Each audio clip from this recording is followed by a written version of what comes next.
Nous sommes dans la galerie de zoologie du Muséum Aquarium à Nancy. Je me trouve devant un crâne d'allosaure, une espèce qui a disparu il y a environ 150 millions d'années. Alors effectivement, les espèces sont susceptibles de s'éteindre, de disparaître.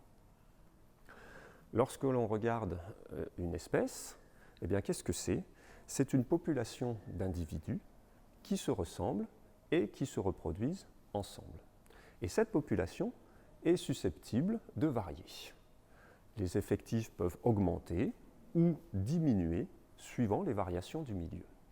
Si on prend l'exemple d'un herbivore, eh bien, si les conditions climatiques sont favorables, eh bien, les ressources alimentaires seront importantes et la population va pouvoir augmenter.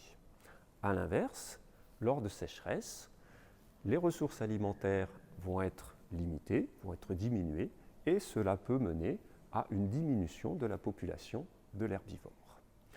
Donc, les conditions du milieu vont influer sur la population de l'espèce. On a cité les variations climatiques, mais on pourrait très bien aussi parler de l'impact des prédateurs ou de l'impact des maladies, l'arrivée d'un nouveau virus par exemple. Quand on regarde une espèce, eh bien, on s'aperçoit que les individus varient au sein d'une espèce. Et c'est ce qui permet éventuellement l'adaptation de l'espèce aux variations du milieu. Si l'on reprend l'exemple de notre herbivore, eh bien, s'il y a des individus qui présentent une couleur particulière qui permet de mieux se cacher dans l'environnement, eh bien, ces individus vont échapper plus facilement aux prédateurs. Et c'est ce mécanisme qui va permettre à l'espèce de s'adapter aux variations du milieu. Actuellement, on observe beaucoup d'extinction d'espèces et beaucoup d'espèces sont menacées d'extinction. Ceci est dû à l'impact des activités humaines. Alors ces activités humaines, elles sont nombreuses. On peut citer par exemple la surexploitation des ressources, la surpêche.